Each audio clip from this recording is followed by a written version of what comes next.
네, 시청자 여러분 안녕하십니까? 오늘도 좋은 하루 보내고 계신가요? 오늘 여러분들께 bitwise 여러분들 많이 들어보셨을 겁니다. 아마 ETF 신청했다고 하면서 이 회사 이름 한 번쯤은 XRP 홀더시라고 하면은 들어보실 수 있을 겁니다. bitwise에서 이번에 또 Invest Case for XRP 하면서 XRP 투자 관련된 케이스 사례에 대해서 이번 연도에 나왔고요. 이걸 중심으로 여러분들께서도 한번 어떤 내용으로 얘네들가 보고했고 특히 가장 주목해야 되실 거 2030년 시나리오를 분석한 내용이 있어요. 그래가지고 굉장히 흥미가 있는 거고 또 여기가 인베스트먼트 그러니까 투자 전문 회사기 때문에 이 회사에서 발간한 인베스트먼트 케이스 관련해가지고 좀 정확하고 자세하게 알아보는 시간을 갖도록 하겠습니다. 뿐만 아니라 지금 뭐 유럽에서도 관련해가지고 리플을 이제 유로, 스테이블 코인, XRP, 레저로 이제 도용한다라는 거 굉장히 흥미로운 내용이 있습니다. 또한 뱅크 그레이스 커스터니 was critical 하면서 지금 리플도 커스터니 본격적으로 이제 시작한 거 여러분들 아시고 계실 겁니다. 그러니까 유럽에서도 지금 리플이 많이 작업을 하고 있고 저 이런 거 좋아합니다. 약간 왜 그랬을까? 합리적인 추론, 합리적인 추측이 가능한 거. significantly 왜 I find interesting that SBI 홀딩스 여러분들 아실 겁니다. 리플하고 제휴 맺어가지고 같이 이제 아시아를 주관하고 있는 회사라고 보시면 되는데 2025년 4월 9일 리플이 히든 로드를 인수합병한 거 관련해가지고 이들이 보도자료를 뿌립니다. 도대체 왜 그랬지? SBI 홀딩스 여러분들 전 방송에서 소개시켜 드렸지만 작은 회사 아닙니다. 일본에서도 굉장히 큰 금융회사고 파트너를 맺고 있는데 왜 갑자기 이런 이 합병에 대해서 아나운스 특히 보도자료를 뿌려가지고 선전을 했는지 약간 왜 그랬을까라는 저 이런 추측 좋아하죠. 일본하고도 뭐가 있는 거 아니야? 라고 하면서 possibility give the Oscars exchange plans 하면서 뭔가가 있지 않을까라는 추측성 일본과도 조만간 좋은 소식이 또 한 번 빵 APAC라고 하죠. 계속 나왔으니까 이제 크로스 보더 페이먼트 하면 리플밖에 없다는 거 여러분들 이제는 아셔야 되기 때문에 조만간 좋은 소식이 나오지 않을까라는 것도 기대를 해봅니다. 또 이것도 있어요. XRP가 연말까지 275%또 오른다. 스탠다드 차드 전에 한번 방송으로도 엄청 글로벌 50위에 드는 이제 영국에 있는 은행이라고 설명을 드렸고요. 낙관 전망 이유 5가지 해가지고 이 은행도 XRP가 올해 말까지 5불까지도 오를 수 있다고 상승 요인 5가지를 제시하면서 결제 네트워크 확대, 기술적 강화 신호, 디파이 인수 등을 주요 근거로 들면서 조금 이제 가격이 올라가니까 다시 좋은 얘기가 나오면서 또 뭐가 나왔습니까? 스테이블 코인 대중화 빨라진다. 해외 송금 결제 인프라하면서 파이낸셜 뉴스에서 2025년 4월 5일자로 또 하나 한일은행 금융 시스템 구축 협력. 아까 전에 일본 잠깐 나왔었죠. 또 근데 여기도 한일은행 나오면서 뭔가 모르겠지만 법정 화폐 등 특정 자산 연동의 안정적인 가치를 유지하는 가상 자산 스테이블 코인이 해외 송금 및 결제 인프라로 각광받으면서 즉 이건 뭡니까? 스위프트 대처할 수도 있다. 이런 얘기를 밑밥을 까는 게 아닌가. 또한 가상 자산이 실제로 리플에 이제 스테이블 코인 관련해가지고 리플 페이먼트를 통해서 진행되지 않을까 여러 가지 합리적인 추측. 왜냐하면은 또 보여드리겠지만 지난 방송에 제가 보여드렸네요. 관광으로도 이제 리플로도 페이할 수 있어. 어디 가가지고 국경간 결제 활용할 수 있어. 이런 얘기 계속 나오고 있기 때문에 전반적인 금융 이제 체계가 전 세계적으로 바뀌고 있는 초입기에 들어왔기 때문에 지금 리플 XRP 홀딩하는 것도 나쁘지 않다. 이런 결론을 좀 내릴 수가 있겠죠. 그거 짜잔 나왔습니다. The Investment Case for XRP 하면서 물론 요거는 Professional Investors only라고만 돼 있습니다. The document is 그러니까 전문적으로 이제 투자자들을 위해서 만들었다는 거 물론 Capital at Risk 항상 본인 투자에 대한 거는 여기도 마찬가지로 본인 책임이긴 합니다. 그럼에도 불구하고 이렇게 bitwise에서도 The Investment Case for XRP를 발간했고요. 요거는 본인들이 이제 현물 ETF를 신청했기 때문에 그거에 대한 설명서를 당연히 투자자한테 제공을 해야 되기 때문에 이 내용도 굉장히 중요하고 전문적이라는 거 여러분들 이해하셨으면 좋겠습니다. 테이블 콘텐츠를 보면은 서머리 있고요. 소개가 당연히 있어야겠죠. XRP가 도대체 어떻게 됐는지 히스토리컬 백그라운드 여기서 그 힘든 고비 마디마디마다 지나왔다라는 것도 이제 알고 또한 XRP가 어떻게 활용되고 또한 XRP 레저가 또 어떻게 일하는지에 대해서도 얘기를 하고 있습니다. 그리고 이런 것들이 어떻게 이제 실제로 채택이 되고 활용이 되는지 가지 또 과거는 어땠고 현재는 어땠고 지금 미래까지도 어떻게 될 건지에서도 얘기하면서 프라이스 타켄과 토큰 이코노미 관련돼서도 얘기를 하고 있습니다. 그렇게 얘기하면서 컨클루전 본인들의 이제 결정과 인베스트먼트 오퍼튜니티 왜 이렇게 나왔습니까? XRP, ETP 관련해 가지고도 소개를 하고 있는 모습을 보실 수 있습니다. 누가 썼는지 봤더니 맷 호건이라고 해서 Chief Investment Officer가 이렇게 있고요. $10 billion in client asset 할 정도로 크립토 에셋 매니저로서도 활동을 비트와이즈에서 굉장히 많이 하고 있다. 리서치 애널리스트도 있고요.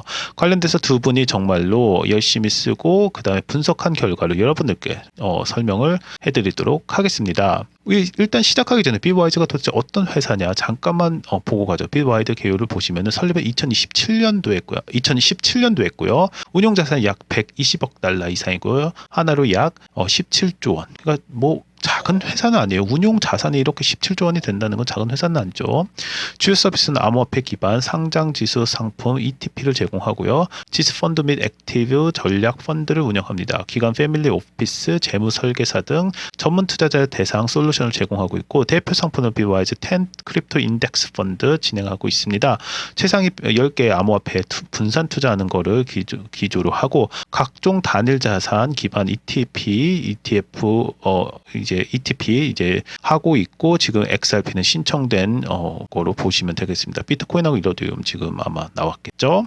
그리고 규제 및 안정성을 보면 유럽 내 상품의 독일 금융감독청의 승인을 받은 물리적 담보형 암호화폐 ETP를 구조로 설계되었고 자산은 모두 규제된 커스터디 기관과 콜드 월렛에 보관을 합니다. 또한 엑스트라와 같은 유럽 주요 증권소에 상장이 되어 있고 다양한 온라인 브로커와도 연계가 돼 있다. 이 정도만 아시면 되겠고 뭐 잘 모르시겠다면 17조 원을 돌리는 회사구나, 인베스트 회사구나 정도만 알아두셔도 뭐 나쁘진 않다고 보고 있습니다. 여러분들 저희도 관련해가지고 XRP 관련해서 저희가 텔레그램방 운영하고 있어요. 여러분들 들어오셔서 구글 폼으로 신청하셔야 되고요. 연락처 남겨주셔야지 저희가 친절하게 저희 안에서도 비트코인 시황이라든지 저희가 열심히 분석한 차트 분석 내용도 올리고 있고요.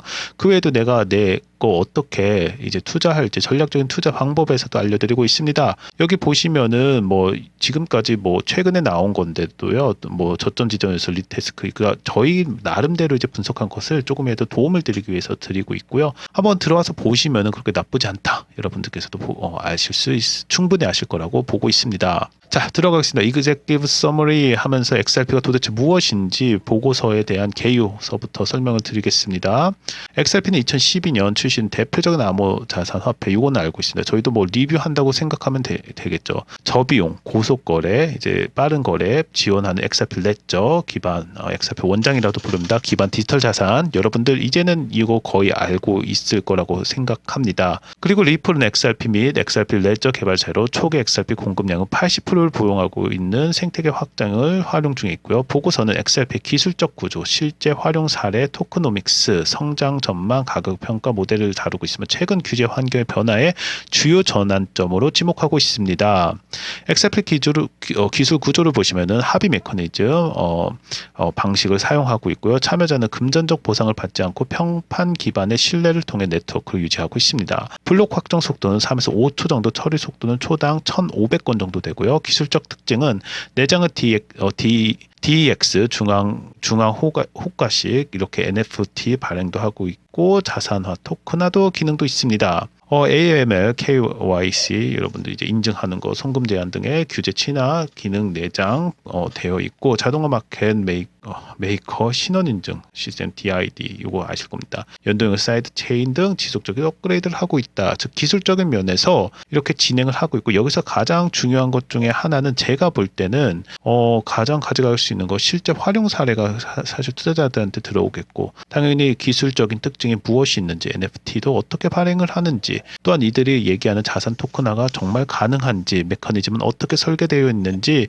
이런 것들에 대해서 설명을 하고 있다 얘기를 하고 있습니다. 히스토리, 뭐 아픈 히스토리에서부터 2004년서부터 이제 진행이 됐다고 이렇게 나와 있는데요. 봅시다. 캐네디언 디벨로퍼가 이제 발행을 하면서 리플 페이서부터 시작을 했다. 2008년도에 실제로 나왔고 뭐 여러 가지 내용이 있습니다. 한번 쭉 보도록 하겠습니다. 실사용 사용 및 시장 확대 전망을 얘기하면서 현재 사용사에는 SBI 리밋, 여러분들 SBI 아까 방금 설명해 드린 거 머니매치 등등에서 중소금융기관과 국경 간 송금 및 결제 XRP 레저를 지금 활용을 하고 있고 유럽이나 이제 라틴 아메리카 쪽으로도 활용하고 있는 거 여러분들께서는 알고 계실 거라고 보고 있습니다.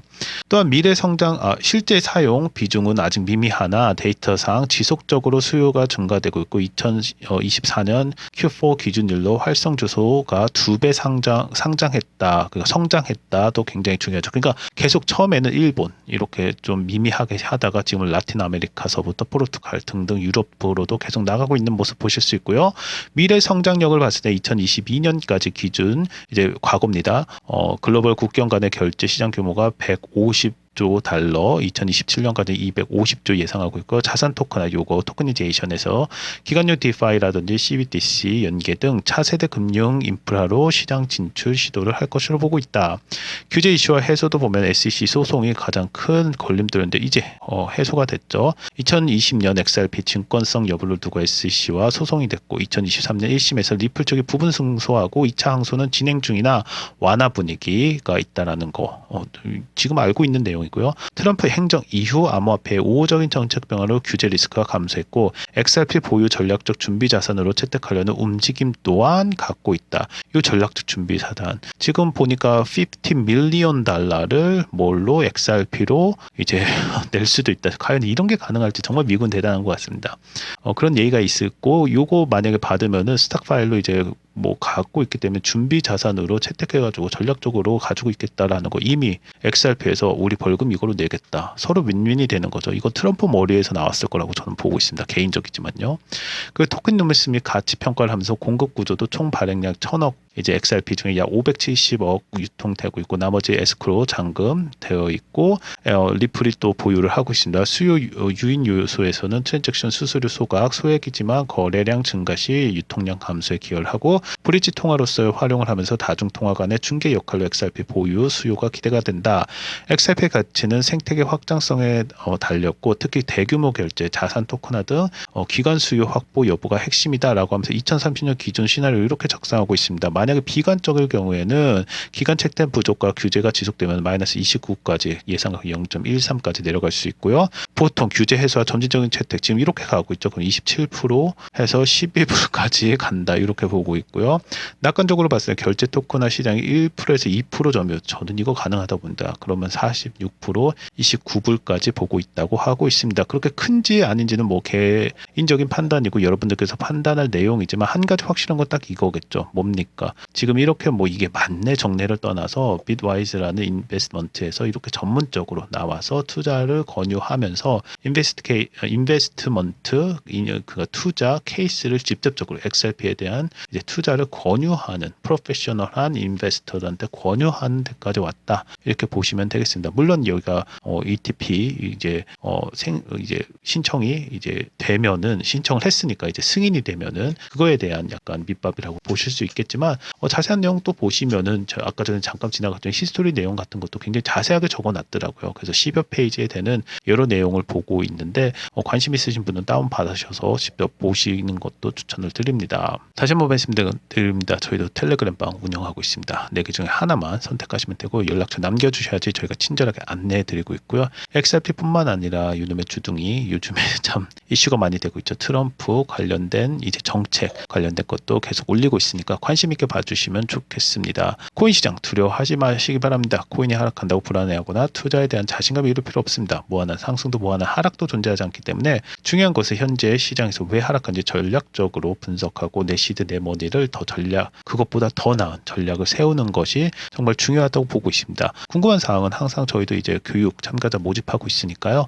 문의 주시면 저희가 또 친절하게 안내해 드리도록 하겠습니다. 구독과 좋아요도 부탁드리고요. 리플의 전망 이제 방송 마치면서 간단하게 정리하도록 하겠습니다. XRP는 고속 저비용 규제 친화적 블록체인과 기술과 블록체인 기술과 10년 이상의 실적을 기반으로 향후 금융 인프라 핵심의 성장 가능성을 보유하고 있다고 결론을 내렸습니다. 이 결론은 사실 빗와이즈에서 그렇게 결론을 내린 내용을 가져온 거고요. 빗와이즈는 XRP 기반 실물 ETP를 통해 유럽 투자자들에게 직접 투자 수단을 제공할 예정입니다. 즉 이거에 대한 이제 인베스트먼트 이제 케이스 XRP 케이스가 나온 거고요. 여러분들 이거는 정말 XRP가 드디어 투자의 가치로서도 인정받는 거기 때문에 저는 굉장히 좋은 보고서라고 투자 권유서라고 보고 있습니다. 결론적으로 말씀드리면은 금융기관 자산 토큰화 시장에서 규제 수혜 기반 성장 가능성을 비치고 있고요.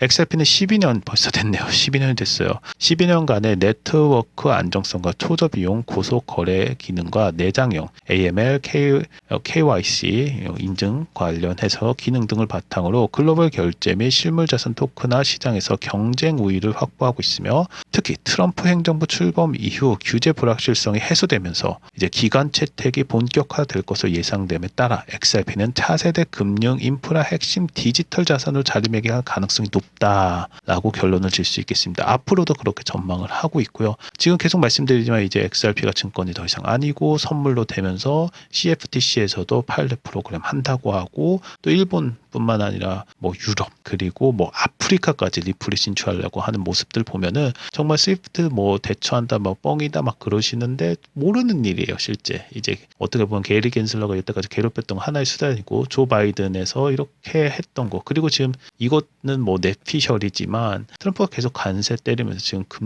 글로벌 금융이 완전 엉망진창이 됐잖아요. 결국에는 되게 아이러니하게 왜 디센트럴화가 중요하고 이렇게 관세 때리면서 한 명이 이렇게 뭐 정세는 물론이고 국제 금융을 이렇게 망칠 수 있냐 하는 내용이 나오기 때문에 지금 오히려 리플이 더 곽광을 받게 됐어요. 그런데 심지어 트럼프는 리플과의 관계도 좋아요. 그렇게 되면서 이제 전 세계 금융이 점점 바뀌고 있다. 이렇게 저는 보고 있고 그거에 대한 이제 투자 상품도 이렇게 나오는 것을 보실 수 있다고 정리할 수 있겠습니다. 오늘도 시청해 주셔서 감사합니다. 좋은 하루 되십시오.